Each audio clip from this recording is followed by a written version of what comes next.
The parchment hit the desk with a sound like a gunshot, and Theresa Maddox did not flinch. Sheriff Theodore Malone stood behind that desk with his jaw locked so tight the muscles in his cheeks were doing something dangerous, and his gray eyes, the color of storm clouds rolling over the Nevada mountains, were fixed on her face with an intensity that most men in Calder County reserved for rattlesnakes and creditors. His hand was still flat on the paper, pressing it down as though he thought she might snatch it back, as though she had any reason to. "You read it," he said. "It was not a question." "I read it," she confirmed. "Then you understand what it says."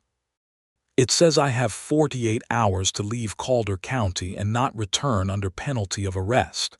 She folded her hands in front of her, neat and deliberate, the way a woman folds her hands when she is working very hard not to throw something. "Your handwriting is quite clear, Sheriff Malone. You did not need to read it aloud." The office smelled like wood smoke and gun oil, and the particular kind of tension that accumulates in small rooms when two people are trying simultaneously to destroy and not destroy each other. It was the spring of 1883, and outside the open window, Calder's Creek was doing its loud and cheerful best to pretend that nothing terrible was happening. A horse clopped past on the dry Main Street. A woman laughed somewhere down near the general store. Theodore Malone had been the sheriff of Calder County for 4 years. He had stared down claim jumpers and cattle thieves, and one particularly determined circuit preacher who had decided that the Silver Spur Saloon was the devil's own drawing room. He had never, not once, felt the specific humiliation of standing in his own office, having just delivered what was arguably the worst piece of legal paperwork he had ever signed, and having the recipient look at him like he was the one who had done something wrong. The worst part was that she was not entirely incorrect. "You have to go," he said, and his voice came out rougher than he intended, which meant it came out rough enough to sand timber. "This is not about what I want, Theresa. This is about what Harlan Voss is going to do to this town if you stay." And there it was, the name that made everything complicated. She lifted her chin. "Harlan Voss does not frighten me." "That," he said, "is precisely the problem." Now, to understand how a woman like Theresa Maddox ended up on the receiving end of a sheriff's expulsion order, and how that same sheriff ended up tearing that order to pieces less than 48 hours later, you have to go back to the beginning. Not the very beginning, because the very beginning is a long story that stretches all the way to St. Louis and involves a dead father and a stolen inheritance and a land deed that had more forged signatures than a snake oil salesman's contract. But you have to go back far enough to understand the shape of the trap that had been built around both of them, and the particular kind of secret that makes a man do something foolish in the name of doing something right. It started 6 weeks earlier, on the day the stage from Reno pulled into Calder's Creek with Theresa Maddox on it. She had been 26 years old then, and she looked it, not old, not young, but settled into herself the way certain women are, women who have had to be their own authority for long enough that it shows in the line of their shoulders and the steadiness of their gaze. She carried one trunk and a leather satchel that she never put down, and when Deputy Earl Totham offered to take it from her at the stage platform, meaning well, as Earl usually did, she smiled at him with that particular smile that meant thank you and also no, and also she had been taking care of her own things for quite some time now. Calder's Creek in the spring of 1883 was a town on the complicated edge between surviving and thriving. It had a main street wide enough for 2 wagons to pass with room to spare, a hotel with actual glass in the windows, a telegraph office, 2 saloons of varying reputability, a church that doubled as a schoolhouse on weekdays, and a population of roughly 400 souls, most of whom were involved in some combination of cattle ranching, silver mining, and the kind of quiet, steady commerce that grows up around both. It sat in a valley between 2 ranges of the Sierra Nevada, with the creek running through the eastern edge and a long flat plain to the west where the cattle country began. It also had Harlan Voss. Harlan Voss owned the Voss Land and Cattle Company, which in practical terms meant he owned the largest ranch in Calder County, employed roughly a third of the working men in the area, and had enough money and political influence to make things very uncomfortable for anyone who disagreed with him on points of substance. He was 51 years old, broad through the chest, with a smile that showed too many teeth, and he had been working quietly for the better part of 3 years to consolidate ownership of every piece of significant land in the county. Not by theft, exactly. Not by anything you could take to a federal court without a very specific kind of evidence, but by a combination of pressure and patience, and the occasional financial arrangement that left the other party with fewer options than they had started with. Theresa Maddox had come to Calder's Creek because her father had owned a piece of land in it. James Maddox had filed his claim on 320 acres in the spring of 1876, a good parcel of bottomland along the creek with reliable water and rich soil. He had worked it for 5 years, built a house and a small barn, run a modest herd of 30 cattle, and sent letters back to his daughter in St. Louis describing a future that seemed, depending on the season and his state of mind, either wonderfully promising or merely possible. He had died of pneumonia in the winter of 1881, and when his estate was settled, the land had somehow ended up in the hands of the Voss Land and Cattle Company by means of a deed transfer dated 3 days before his death. 3 days before a man died of pneumonia, while he was, by all accounts of his neighbors, barely conscious and certainly not signing anything. Theresa had spent the better part of a year pursuing this through legal channels in St. Louis and then in Carson City, and she had gotten nowhere, because the deed was very well forged, and Harlan Voss had excellent lawyers and excellent friends in the Nevada territorial government. So she had come to Calder's Creek herself, with the leather satchel that contained every document she had gathered, because she believed correctly, as it turned out, that the truth of the matter was local, and that the people who knew it were right there in that valley.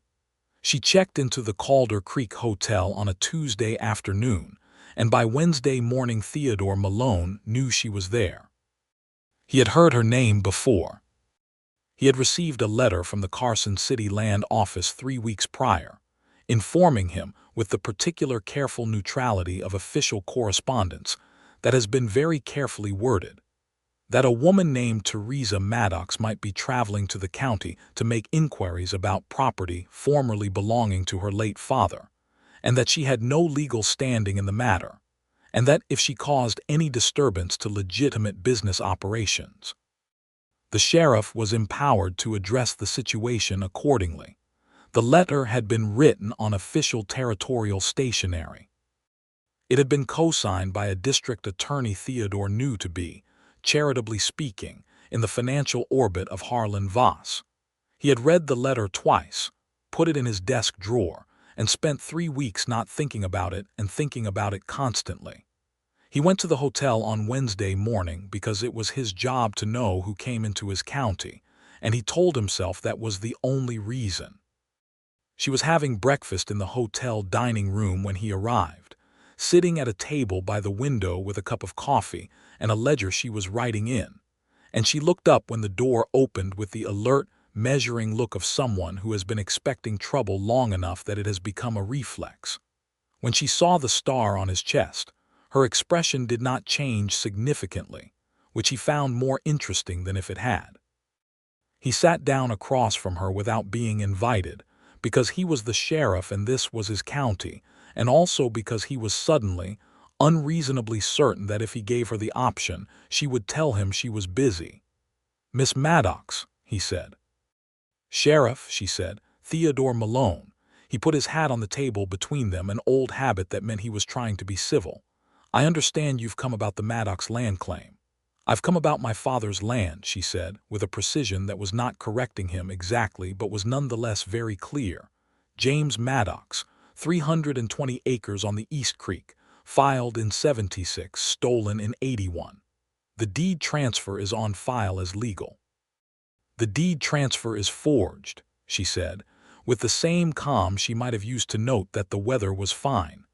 My father could not write his own name in the last weeks of his illness. I have 3 witness affidavits from his neighbors to that effect. I have a letter from the doctor who attended him stating that he was unconscious for the 4 days prior to his death. The signature on that deed was made by someone else's hand, and I can prove it if I can get a federal land examiner to look at it. Theodore looked at her steadily.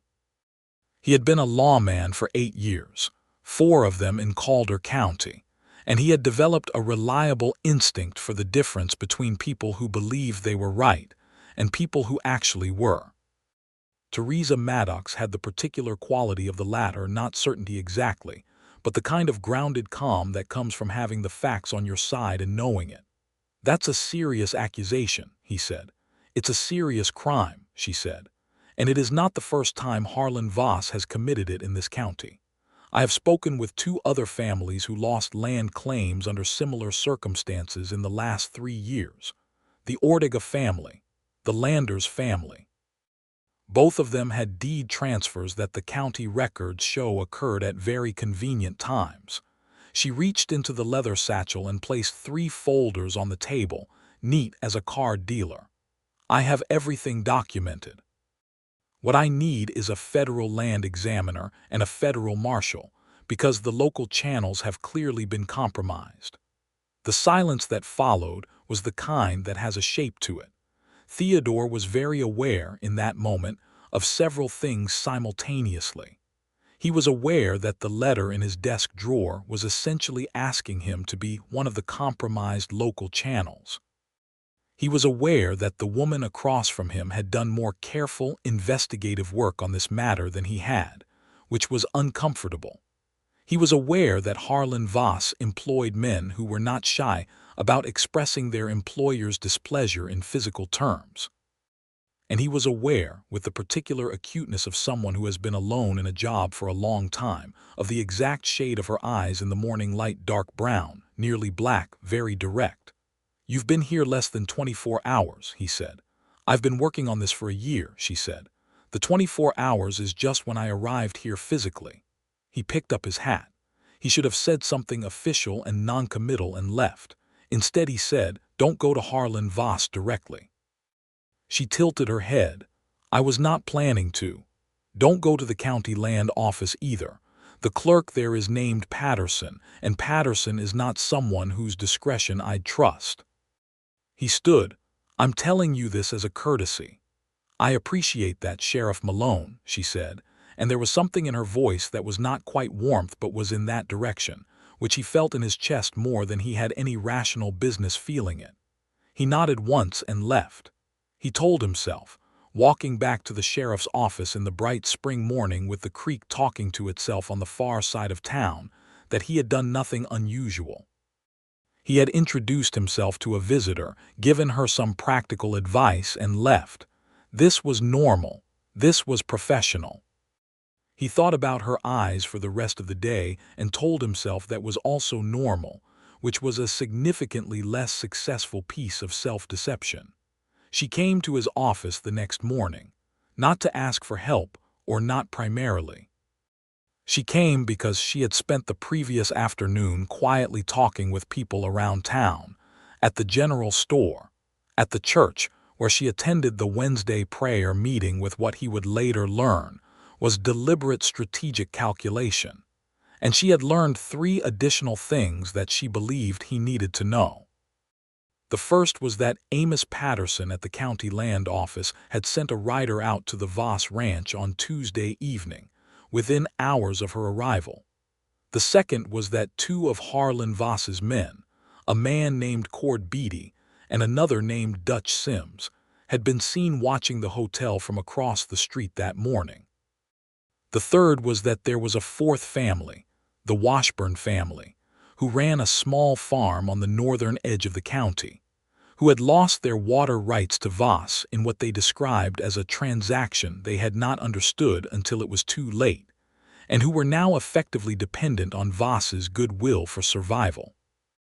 She laid all of this out on Theodore's desk with the same methodical precision she brought to everything, and he listened to it with an expression that did not give much away, because he was a man who had learned to keep his face still in difficult situations. When she finished, he said, "How did you get all of this in one afternoon?" she said. "People like to talk to someone who is listening." He looked at her for a long moment. "You understand that Voss knows you're here. I would have been surprised if he didn't by now. And you understand that knowing you're here and knowing what you have are two different things. That is precisely why I have not told anyone in this town the specifics of my documentation except you." That landed with more weight than he expected. She had chosen to trust him specifically, in a situation where trust was a dangerous currency. He was not sure he had done anything to earn it, which made it feel more serious.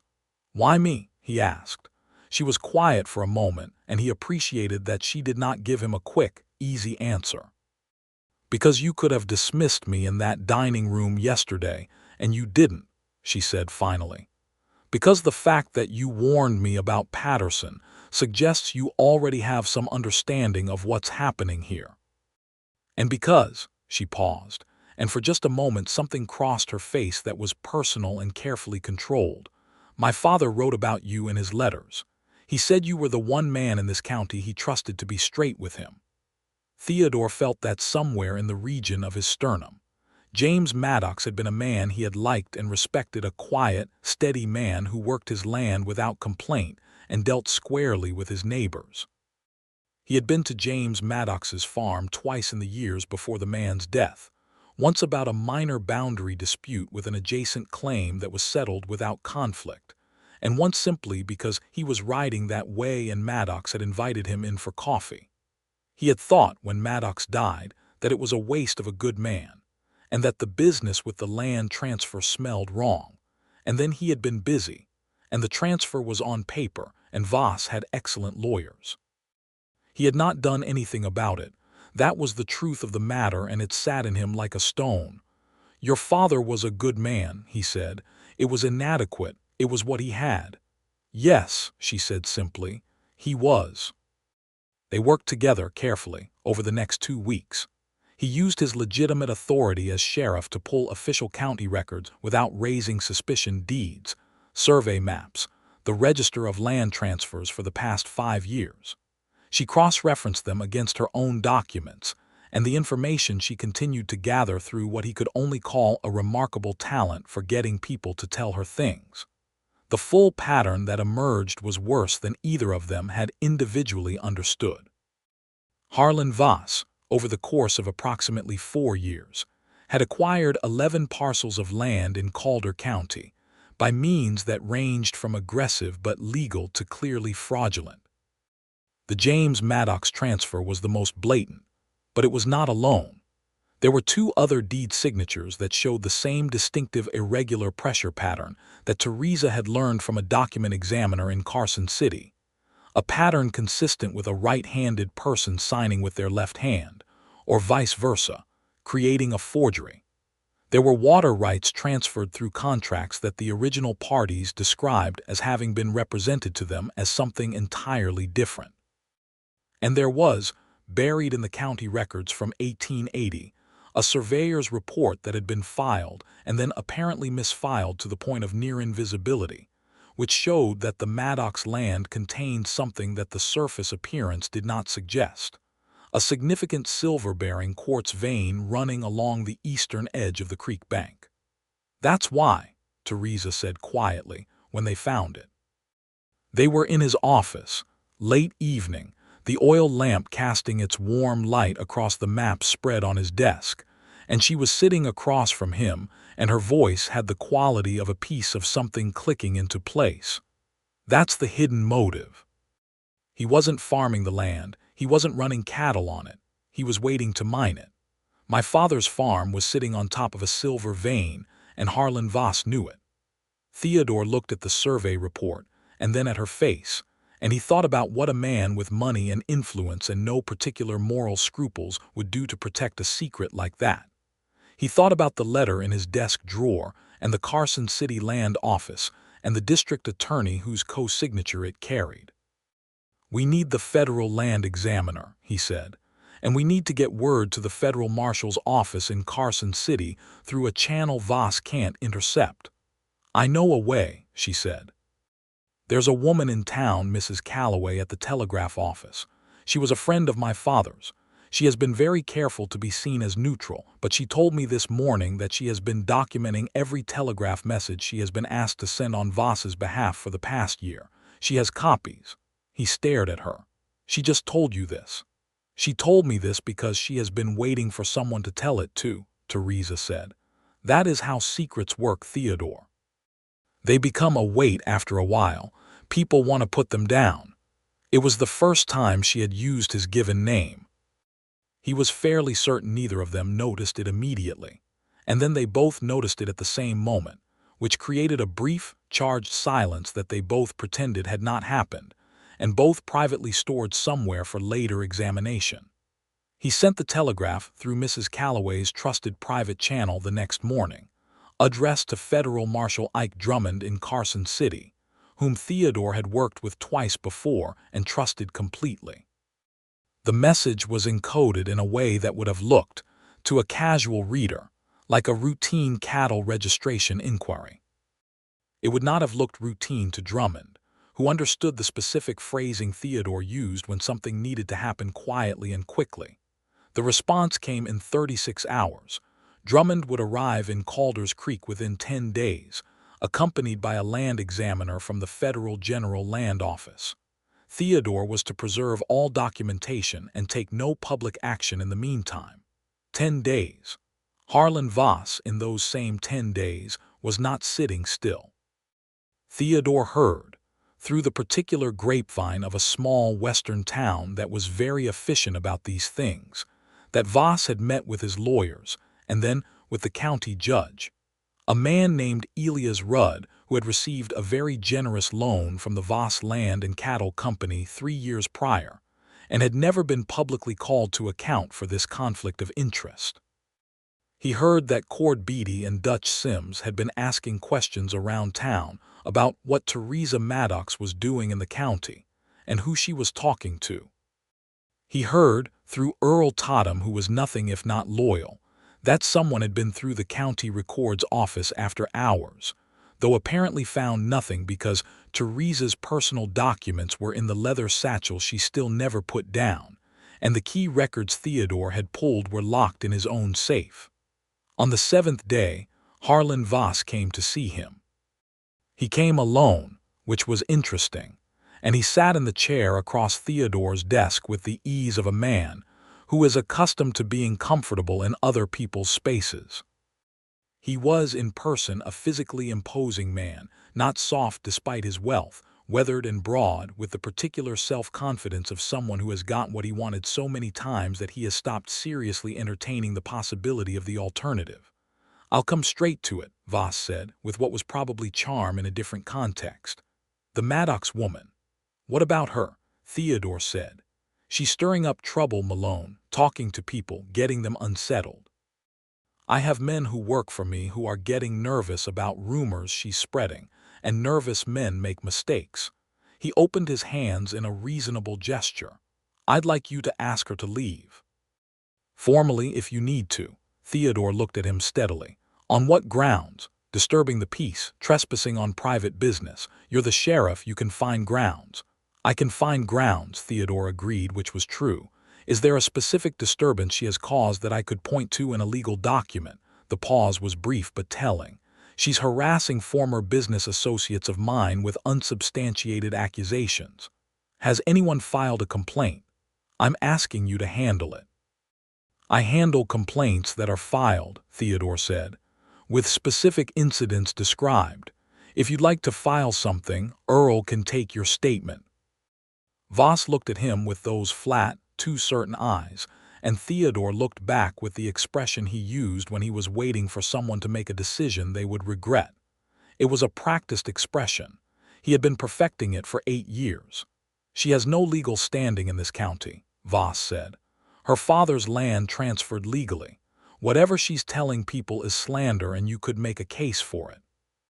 I'd need evidence of demonstrable harm and false statements made with malicious intent, Theodore said, which is a high bar. Is there anything else I can help you with today, Mr. Voss? Voss stood. He straightened his jacket with a single crisp motion, and his smile returned, thin and knowing. You're new to being obstinate with me, Malone. I hope you find it rewarding. He picked up his hat. That woman is going to cause damage in this town that neither of you will be able to walk away from. He left, and Theodore sat very still for a moment after the door closed, listening to the sound of Voss's horse moving away down the main street, and then he stood up and walked to the window and stood there looking out at Calder's Creek going about its ordinary Thursday business. He was in trouble, and he knew it. Not the legal kind, or not only. The other kind. The kind where you have been trying for a week to maintain a professional distance from a woman you admire, and the distance keeps not being where you put it. He wanted to tell her about the meeting because she needed to know. That was the professional justification, and it was entirely valid. He found her at the hotel, sitting in the small parlor off the lobby with Mrs. Calloway and an older woman he did not recognize, their heads bent together over something on the table. She looked up when he came in and read his expression with an accuracy that was both impressive and faintly unsettling.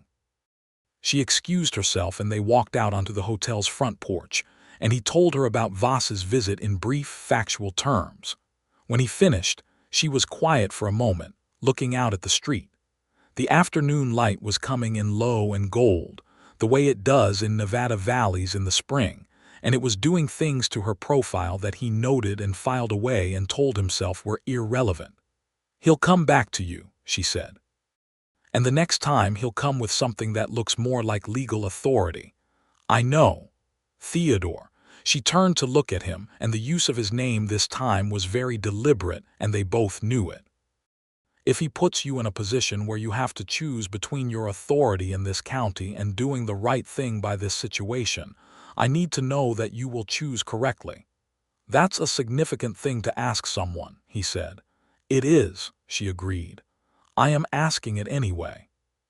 He looked at her for a long moment, this woman who had come into his county like a bright, difficult light being shown into corners he had been comfortable leaving in shadow, and he felt something shift in him that had nothing to do with the law and everything to do with the specific person she was. I'll choose correctly, he said. She nodded once, and some of the tension in her shoulders eased, and he thought about how much she was carrying, not just the case, but the grief underneath it, the long year of fighting alone, the father she could not bring back, and the professional distance narrowed further without his permission. The federal marshal arrives in 3 days, he said. I need you to be visible and ordinary until then. No new contacts with the people on our list, nothing that gives Voss a reason to escalate. Understood, she said. And then, unexpectedly, she said, will you have dinner with me tonight? At the hotel dining room. I think it would be useful for us to be seen talking casually. He recognized a strategic justification when he heard one. He also recognized, looking at her, that it might be partially true. 7 o'clock, he said. 7 o'clock, she confirmed. Dinner at the hotel dining room in Calder's Creek in 1883 was not what you would call elaborate. Mrs. Hartley, who ran the place, did a respectable roast beef and kept a reasonably well-stocked wine cellar for a town of 400 people, and the tables had actual cloth on them, and the lamp in the corner gave everything a warmth that was either the lamp or something else that Theodore chose not to examine too carefully. They talked, across the roast beef and the wine, about things that had nothing to do with Harlan Voss. She told him about her childhood in St. Louis, about her father's letters, about learning to read in the back of her uncle's bookshop where she spent every free hour until the man figured out she was systematically working through his inventory and put her to work cataloging it instead, which she considered fair. He told her carefully, selectively, the way you learn to do when you are a private person who has been alone in a job for a long time, about growing up in Kansas, about learning to ride, about deciding at 19 that what he wanted to do with his life was keep the peace in places that needed it, which had seemed noble and uncomplicated at 19, and was considerably more nuanced at 31. "What made you choose Calder's Creek?" she asked. "The county needed a sheriff who wasn't already owned by someone," he said, which was more honest than he usually was on the subject, and which made her look at him with a sharpened attention. "And have you stayed clean?" she asked, not unkindly. "Just directly. Mostly," he said. "I have not taken money. I have sometimes been less aggressive than I should have been about things I didn't have clear evidence on." "My father's land," she said. Yes, he held her gaze. "I had suspicions. I did not pursue them adequately. Because of Voss, because of the gap between suspicions and evidence," he said. "And because the county is large and I am one man and it was easier to address the problems in front of me." He paused. "That is an explanation, not an excuse." She was quiet for a moment. "I appreciate the distinction," she said finally, and there was something in her voice that was not quite forgiveness but was in that direction, which was more than he had expected and more than he deserved. They stayed at that table until Mrs. Hartley started blowing out the extra lamps, which was her polite signal that she would like to close the kitchen, and then they walked out into the cool spring night. The main street was quiet, the Silver Spur saloon doing its steady late-evening business at the far end of the block, the stars doing their enormous Nevada thing overhead. He walked her to the hotel door, and they stood there for a moment in the particular way that two people stand when neither of them is quite ready to end something. "Good night, Theresa," he said. "Good night, Theodore," she said, and she went inside. He stood on the hotel porch for a moment longer than necessary, looking at the door, and then he walked back to his office and spent an hour doing paperwork that did not require any of his actual attention, which was probably why he made 4 arithmetic errors in the county expense ledger. The problem arrived on the 8th day.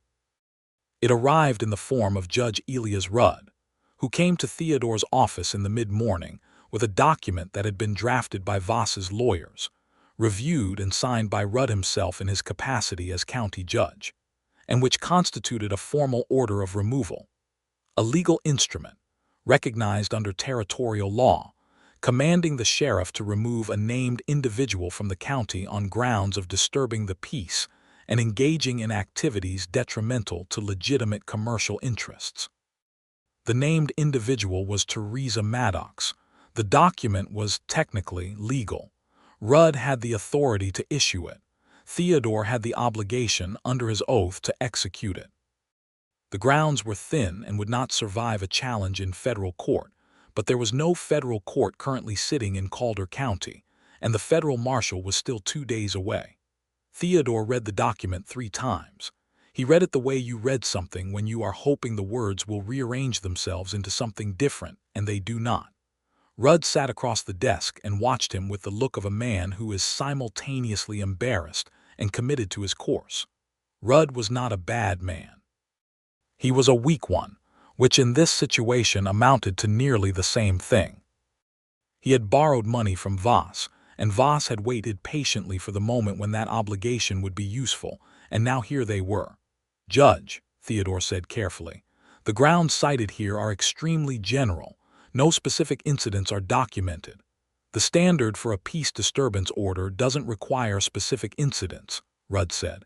"It requires a reasonable assessment of threat to public order by a competent judicial authority. Whose assessment of threat is this based on?" "Mine," Rudd said, which was technically true in the narrowest possible sense.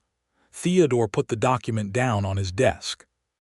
He thought about his oath, which was to the law and to the people of Calder County and to the Constitution of the United States. He thought about the 3 families whose land had been taken. He thought about James Maddox, who had trusted him to be straight. He thought about a woman with dark eyes who had asked him to choose correctly and then trusted that he would. He thought about the 2 days until Drummond arrived. He picked up a pen and signed the order. He told himself he had no legal choice, which was partly true. He told himself he would fix it, which he intended to make entirely true. He put the signed order in his desk drawer rather than handing it to Rudd immediately, citing a need to review procedure, which Rudd accepted because Rudd was relieved enough at having got the signature to not push for speed. Then he went to find Theresa. She was at the Calloway house, 3 streets back from the main road, where Mrs. Calloway had a proper kitchen and a spare room that she had quietly made available after the previous week's developments had made the hotel somewhat more exposed.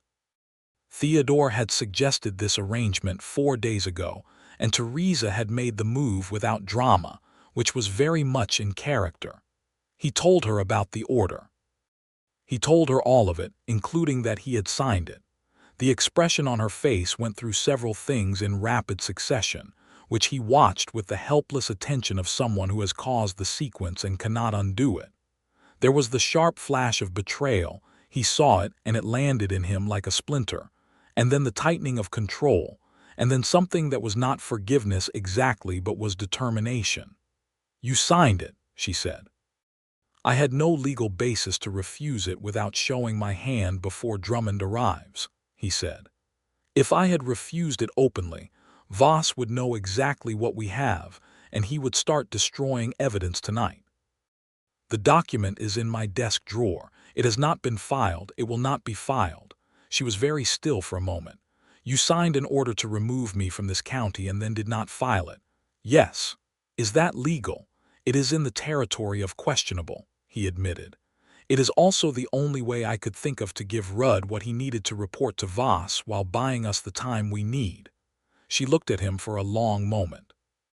He held her gaze and did not look away because he owed her that much, whatever she decided to do with what she was seeing. "What do I need to do?" she said finally. "Leave," he said, visibly. "Take the stage to the next town. It runs tomorrow morning. Let yourself be seen getting on it. Take 1 trunk, take the satchel." He paused, "and then come back." The silence was very particular. "Come back," she said. "Before the order is filed," he said. "The filing has to happen at the county office, which opens at 8. The stage leaves at 6. The next town is Harker's Crossing, 14 miles north. If you leave on the stage tomorrow morning and ride back on a horse, Mrs. Calloway's mare is sound. I've checked. You can be back before Patterson opens that office." She stared at him. "You want me to leave and come back in the same morning?"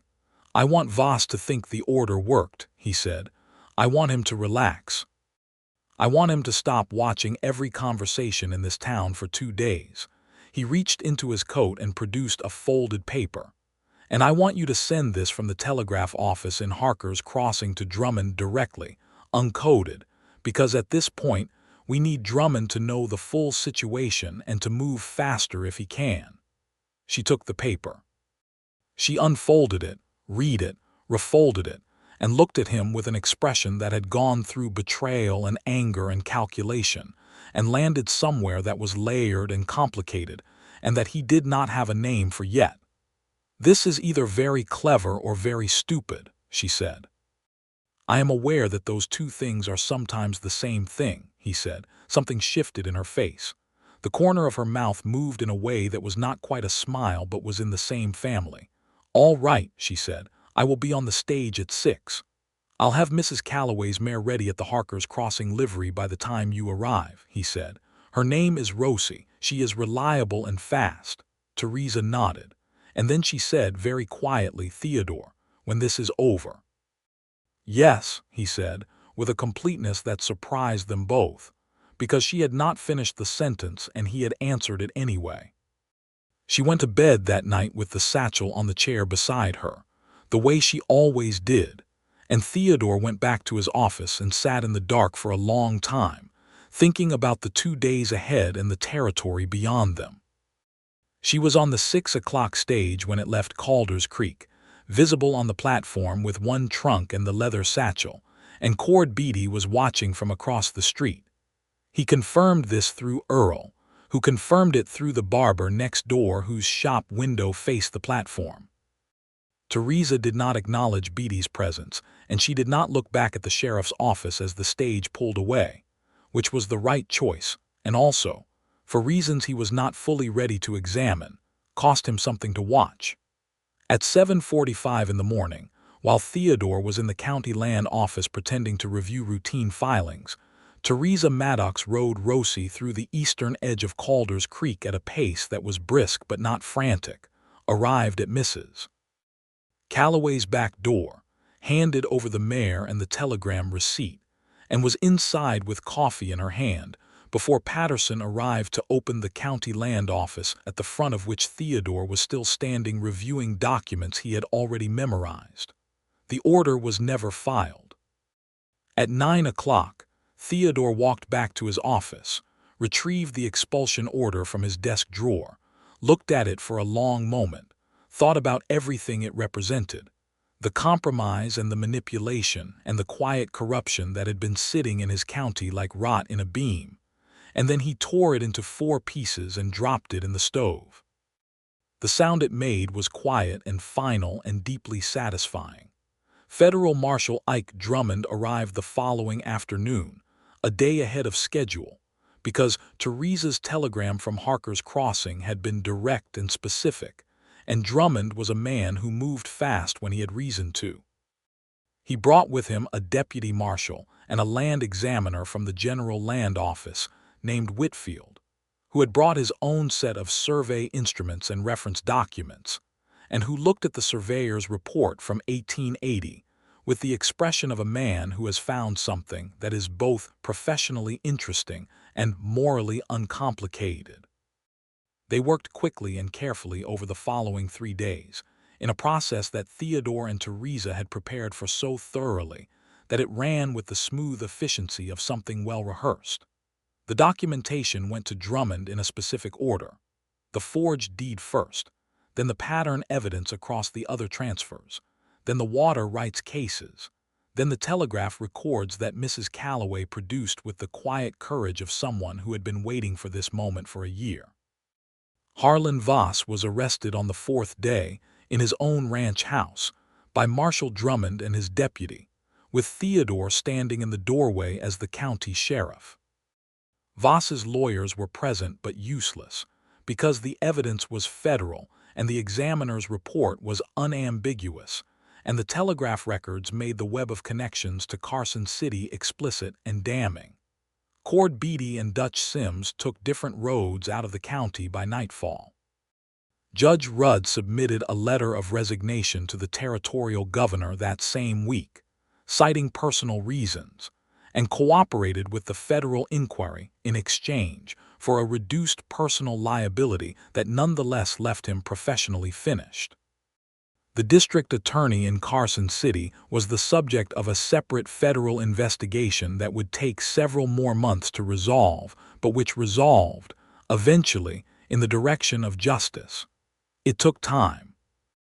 The legal process was slow and grinding, the way legal processes are, and Theresa stayed in Calder's Creek through all of it because her presence and her testimony and her documents were necessary at each stage, and because, as the weeks turned into months, the reason she stayed was becoming increasingly less about the legal process and increasingly about the particular quality of the evenings when Theodore Malone knocked on Mrs.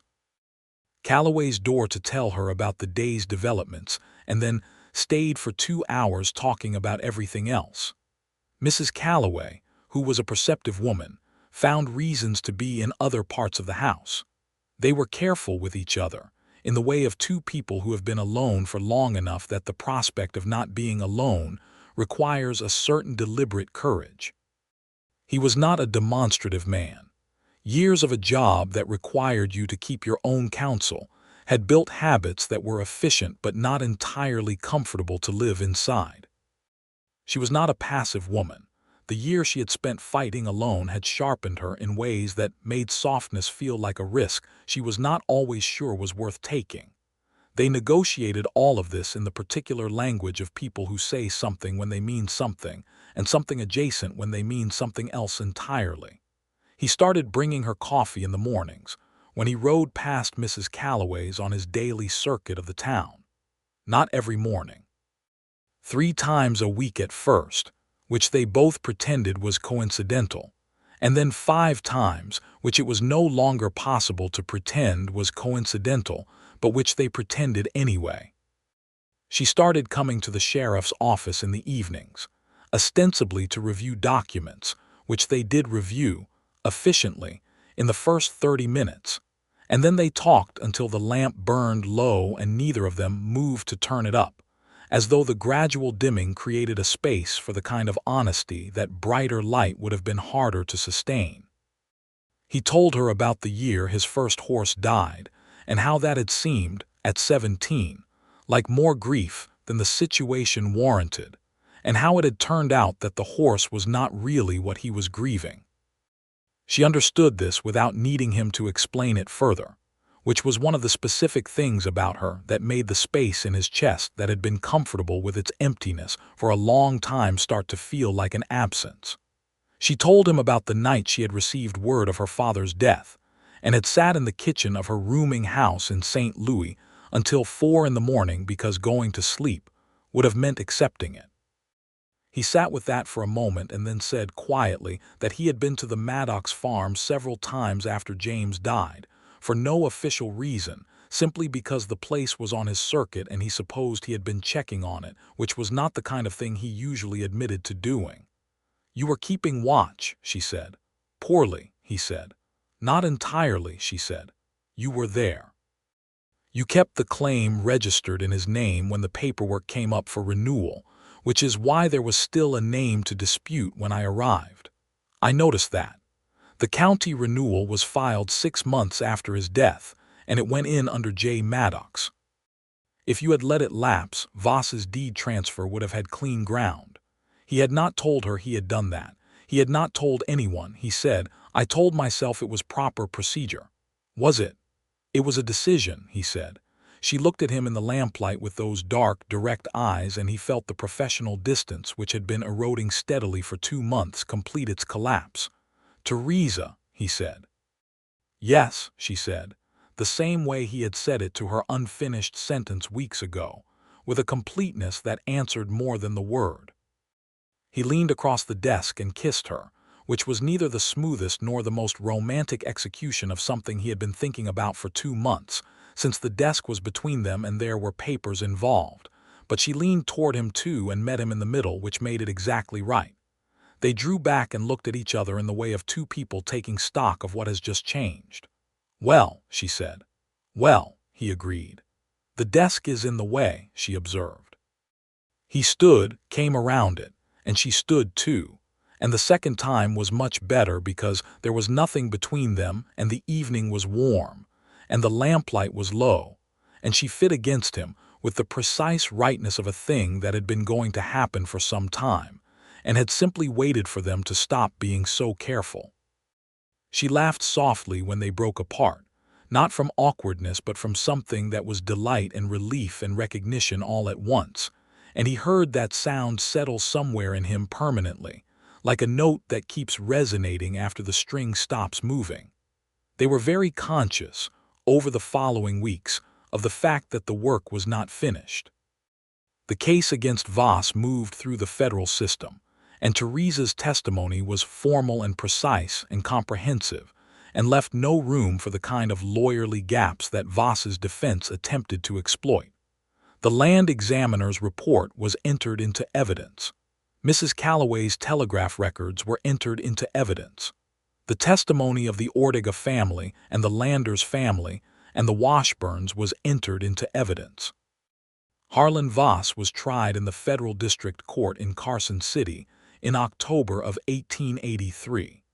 He was convicted on 4 counts of land fraud and 1 count of forgery, and sentenced to 7 years of federal imprisonment. His assets were subject to forfeiture proceedings, a portion of which were designated for restitution to the defrauded families. The 320 acres on the East Creek were formally restored to the estate of James Maddox in November, which meant they were now Theresa's by inheritance, with a clear deed and no competing claims. She stood at the edge of the property on the morning the legal confirmation came through, and looked at the creek and the land and the place where her father's house had stood before it had been pulled down, and said nothing for a long time. And Theodore stood beside her and did not say anything either, because some moments are complete without words. After a while she said, "I want to rebuild the house." "I know a good carpenter," he said. "It would take most of the winter," she said. "Spring is better for a finished house anyway," he said. She looked at him sideways. "Are you suggesting I should stay the winter?" "I'm suggesting," he said carefully, "that if you had some reason to stay the winter, the spring would be a good time for a house, and possibly other things." She turned to face him fully, and her expression had the particular quality of a woman who is not going to pretend. She does not understand what is being suggested and is deciding whether she approves of the way it is being suggested. "Is that a proposal?" she said. "It is approaching one," he said. "It will be a more direct one if you indicate that the direction is not unwelcome." She studied him for a moment, this sheriff, this careful, straight, sometimes infuriating man who had signed an order he didn't mean and then torn it apart, and who had kept her father's land claim alive without telling anyone, and who brought her coffee 3 times a week, and then 5, and who had kissed her across a desk covered in evidence. And she said, "The direction is not unwelcome." He proposed to her properly 2 weeks later on a Sunday afternoon on the land that was now hers.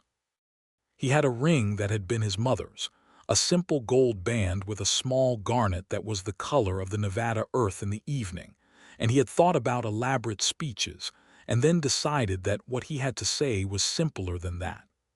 "I love you," he said. "I want to marry you and build a house on this land and spend the rest of my life in this county with you. I cannot promise it will be easy, because the county is large and the job is complicated, and I am not always the easiest man to live alongside. But I can promise you that I will always be straight with you, and I will always choose correctly."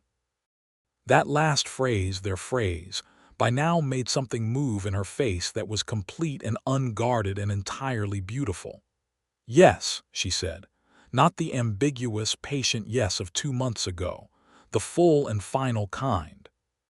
They were married in December of 1883, in the church that doubled as a schoolhouse, with Mrs. Calloway and Earl Totham and the Ortega family, and half the town of Calder's Creek in attendance, because news travels fast in a town of 400, and the news of this particular development had been received with the satisfaction that people feel when something they have been quietly rooting for a long time finally comes to pass. Mrs. Calloway cried steadily throughout the ceremony and maintained afterward that she had done no such thing. The winter was cold and quiet and very happy. They lived in the rented house on 2nd Street that Theodore had occupied for 4 years, which was small but sound, and she filled it with things that had been in storage in St. Louis and arrived on the December stage: books, mainly, and a quilt her grandmother had made, and a small painting of a Missouri River scene that had hung in her father's parlor and that she had rescued from the house before the move west. They argued, occasionally, with the particular spark of 2 strong-willed people in a small space, about things that were sometimes trivial and sometimes not, about risk and caution, about when she should come to him with concerns about the county versus handling things independently, about the difference between his instinct to shield her and her refusal to be shielded. These arguments were sharp and honest, and they resolved them quickly, usually through the combination of her directness and his willingness to acknowledge when he was wrong, which was more often than his exterior suggested. They talked in the long evenings by the fire about what came next: the land, the house, the future. The carpenter, a Danish man named Erickson who had come west in the 70s and built half the houses in Calder's Creek, began work on the new house in the spring of 1884, working from a plan that Theresa had drawn herself with a precision that impressed Erickson and delighted Theodore. It was a good house: 4 rooms, a proper kitchen, a covered porch that ran along the south side to catch the afternoon sun, a study where she could work and he could review his case files without occupying the kitchen table. By the time the silver vein was formally surveyed and registered in Theresa's name in the summer of 1884, and by the time the lease arrangement with a legitimate mining concern out of Sacramento was negotiated through a lawyer who had been carefully vetted for any connection to the previous regime. The house was nearly finished. It was sound and comfortable, and sat on the land her father had loved, with the creak audible from the kitchen window in the morning when everything was still. Theodore still rode his daily circuit of the county, still dealt with the range of difficulties that a county of that size and character generated: boundary disputes and water rights disagreements, and the occasional drunk causing trouble at the Silver Spur. And he did it with a steadiness that the county had come to rely on and that she found, watching him come home in the evenings, continuously admirable. He was good at his job, and more than that, he was good at it in the way that mattered: not impressive but reliable, not dramatic but honest. The county was cleaner since Voss, and he worked carefully to keep it that way. She built a life alongside his with the same methodical thoroughness she brought to everything. She kept her father's land actively, managing the mining lease with a sharpness that the Sacramento concern quickly learned to respect, and she used a portion of the income to establish a small lending library in cooperation with the church schoolhouse, which was received by the town with the particular enthusiasm of a population that had previously had to request books by mail and wait 3 months. She corresponded with the Ortega and Landers and Washburn families regularly, helping them navigate the ongoing restitution proceedings, and with Mrs. Calloway she quietly maintained the network of practical community knowledge that had made the case against Voss possible in the first place. She was, in other words, exactly the woman she had always been, but now she was doing it in a place that was hers, on land that was hers, with a man she loved beside her. In the autumn of 1884, she told Theodore she was expecting a child. On a Sunday morning when the light was coming through the kitchen window in the particular gold slant that she had come to think of as the light of the good things, and he put down his coffee cup and looked at her with an expression that bypassed every habitual layer of composure and was simply joy, unmediated and complete. And then he crossed the kitchen in 2 steps and held her with a care and a fullness that she felt in every part of herself. Their son was born in the spring of 1885, in the new house, with the creek running high from the snowmelt and the hills green from the spring rains. They named him James Theodore Malone, for her father and for his, a bridge between the 2 halves of who they were. He was a loud, healthy, determined baby who announced his opinions about the world clearly from his first hour in it, which Theodore said was clearly Theresa's influence, and which Theresa said was simply good sense. Earl Totham, who became the child's unofficial uncle by virtue of being present for nearly every significant event in the family's life, said the baby looked exactly like the sheriff, and had the sheriff's habit of making his position on things very clear without necessarily using many words, which both parents found both irritating and true. The town of Calder's Creek had a particular feeling by 1885, a feeling that was different from the feeling it had carried in the years when Harlan Voss had been the invisible weight on every significant decision. It was not that the town had been transformed overnight. The cattle ranchers were still cattle ranchers, and the miners were still miners, and the Silver Spur was still the Silver Spur, and none of this was the subject of a fairy tale. But there was a quality to the way people dealt with each other that had shifted. The Ortega family came to the church social and were greeted. The Washburns rebuilt their farmhouse and added a room. Mrs. Calloway replaced the telegraph equipment with the proceeds of a small civic fund that the town raised because she had, by that point, become openly acknowledged as having done something brave.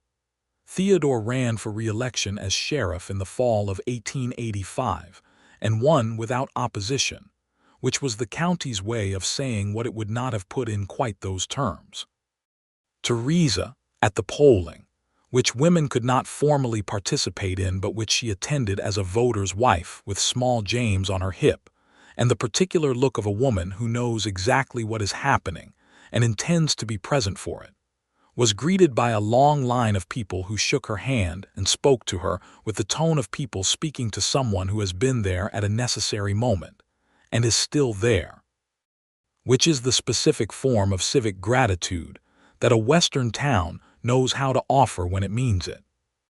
James Theodore grew into a toddler with his father's gray eyes and his mother's absolute certainty about his own opinions, a combination that Theodore found simultaneously exhausting and magnificent. The house was full, which was different from any experience of home Theodore had had in the adult years of his life, and he found that different was the right word and happy was the accurate descriptor, and that the distance he had kept for so long between himself and the rest of the world had not been protecting him so much as simply keeping him cold. And now he was warm, and warmth, as it turned out, suited him considerably. In the summer of 1886, Theresa told him she was expecting again. He was checking the bridle on his horse in the barn when she told him, standing in the barn doorway with the morning light behind her, and his response was to set down the bridle and walk to the doorway and lean against the frame and look at her with the full, clear look that was his version of a smile. "A daughter this time, perhaps," she said. "Or another son," he said. "Either would be welcome." "Either would be thoroughly outnumbered in a house with you," she said, "since you have the combined personalities of approximately 3 people. You've been known to occupy the space of 4, he said, which made her laugh, and the barn was full of morning light and the creek was running and small James was still asleep, and for a moment the world was exactly as it should be. Their second child was a boy, born in February of 1887, whom they named William Maddox Malone, carrying her name into the generation. Will was quieter than James from the beginning, a thoughtful child who watched the world carefully before forming his views, which was something Theodore recognized with a particular feeling of recognition and tenderness. The 2 boys grew up on the land with the creek, and the cattle and the small library their mother continued to expand, and the easy confidence of children who are loved without condition and taught without condescension. James could ride before he could read. Will could recite passages from 3 different books before he could sit a horse properly, which Mrs. Calloway considered a mark of superior intelligence, and Theodore considered a matter of personal development at the appropriate pace. They argued about this in the cheerful, indirect way of parents who agree on the essential things and fight about the details, which is the primary mode of parenting in most households and was, in theirs, evidence of the ongoing vitality of everything between them. Theresa, in the years that followed, continued to be precisely herself, which was what he had fallen in love with and which did not diminish. She remained sharp and careful and direct, and she remained warm in the specific way that she had learned to be warm after a long time of being her own only warmth, generously, without pretense, but with the backbone of someone who knows the difference between love and the surrender of self, and who has never confused the two. Theodore, in the years that followed, continued to be the sheriff of Calder County, and to bring his full self to it, which meant he was thorough and honest and sometimes difficult and always present. The county grew. By 1888, the population had climbed past 700, new families coming in from the East and from California, new claims being filed, new businesses opening, and his job grew with it. And he handled the growth with the same steady competence he brought to everything, and came home every evening to the house on the creek with the particular feeling of a man who has found the place where he belongs and knows it. There was an evening in the late summer of 1888 when the boys were in bed and Theodore and Theresa were sitting on the covered porch in the cooling air, the way they often sat in the evenings, not doing anything in particular except being in the same space, which was its own complete thing. The mountains were turning purple with the last of the light, and the creek was its usual low summer murmur, and the stars were beginning in the east. Theresa was reading a legal journal she had ordered from San Francisco that dealt with land rights cases, because she had developed, in the years since the Voss trial, a corresponding interest with a woman in Carson City who was involved in the early stages of what would become a much larger movement around property rights for women, and the journal was relevant to their current correspondence. Theodore was doing nothing in particular, which for him was a rare and deliberate choice, sitting with his long legs stretched and his hat on the rail and looking at the mountains. He said, after a long, comfortable silence, "I keep thinking about what you said when you first came to my office." She looked up. "Which thing that I said?" "That your father called me the one man in this county he trusted to be straight with him." She set down the journal. She was looking at him with the full attention that she gave to things that were important. "I think about whether I deserved that," he said, "before you arrived, before all of it, whether I was actually straight with him or just not crooked, which is not the same thing." She was quiet for a moment.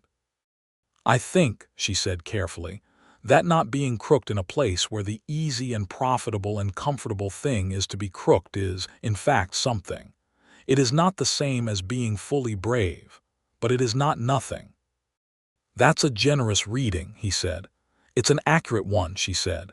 "And you have not been simply not crooked since the day you sat down at my table in that dining room." She paused. "You chose correctly, Theodore, consistently, even when it was harder than it needed to be, even when I was angry with you about it."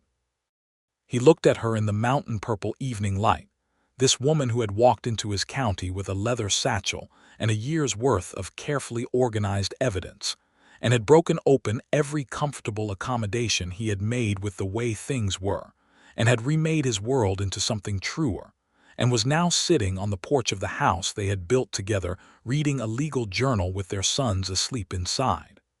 "I love you," he said. It was a thing he said by now with the ease of long habit, but never without meaning it exactly as much as the first time. "I know," she said, which was her way, direct and certain and complete. "I love you." The stars continued in the east and spread west across the Nevada sky, enormous and unhurried, the way they always were over that particular valley, indifferent to the specific human lives being lived beneath them in all their specific and irreplaceable detail. And on the porch of the house on the Maddox land that was now the Malone land too, the creek ran on in the dark with its own quiet narrative of water over stone, and the lamp burned low in the kitchen window, and inside, two boys slept in their beds dreaming whatever it is that children dream when they are safe. Theresa Maddox Malone set down her legal journal and looked at the mountains and thought about her father, who had loved this land and lost it, and had it returned by his daughter's stubbornness, and a sheriff's capacity for choosing correctly even when it was hard. She thought about the forged deed and the expulsion order that had been filed in a stove rather than a courthouse, and the particular sequence of events that had led from one to the other, from the dining room to the desk to the porch to here. She thought that it would make a good story if someone were ever to tell it. Theodore reached over without looking away from the mountains and found her hand in the dark, and she turned her hand and held his, and neither of them said anything further because everything necessary had already been said, which is the specific luxury of people who have been honest with each other long enough that silence is also a kind of language. The creek ran on. The stars burned. The house stood solid on the land, its windows lit from within. James Theodore Malone, age 4, was dreaming in his bed about horses, and William Maddox Malone, age 1, was dreaming in his about whatever small and wondrous things occupy the dreams of one-year-old boys. And in the county ledger at the Calder's Creek Sheriff's Office, the records were clean and current and honestly maintained. And in the county land office, every deed was properly filed and accurately signed. And the name Harlan Voss appeared nowhere in any of it, except in the sealed federal records of a trial that had concluded in the way trials conclude when the evidence is complete, and the people involved are honest, and the law does the thing it is supposed to do. It was late in the summer of 1888, and the West was still being built, still being argued over and settled and unsettled, still finding the shape it was going to take through the long, slow negotiation of individuals with the land they lived on and each other. And in this particular county, in this particular valley, one piece of that negotiation had gone the right way, which was not guaranteed and was therefore worth acknowledging. Theresa went in first, because James sometimes woke and wanted water and it was her turn, and she pressed a hand briefly to Theodore's shoulder on her way past, the easy physical shorthand of domestic love, and he turned his head and watched her go inside. He sat on the porch alone for a few minutes longer, listening to the creek and the night insects and the distant sound of a coyote somewhere on the eastern slope, and he thought about all of it: the letter in the desk drawer, the document in the stove, the road back from Harker's Crossing that a woman on a gray mare had ridden in the early morning before the county office opened, the way she had looked at him when he told her to leave and then told her to come back, the way she had said yes twice, in two different ways, for two different things. He thought about the name his father-in-law had given him, the one straight man in the county, which was a high claim and an ongoing obligation, and he thought that the best he could do with it was keep earning it, year after year, in the specific daily choices that either amounted to a life you could be proud of or didn't. He picked up his hat from the rail and went inside. The lamp in the kitchen window burned a few minutes longer, and then it too went out, and the house settled into the quiet dark of a house where people are sleeping, and the creek ran on and the stars burned on, and Calder's Creek, Nevada, in the year 1888, was a place where the land records were honest and the sheriff was straight, and the woman who had ridden back through the morning to set it all right was sleeping in the house that bore her name, on the land that bore her name. Beside the man who bore it now too, it was, by any reasonable measure, exactly enough.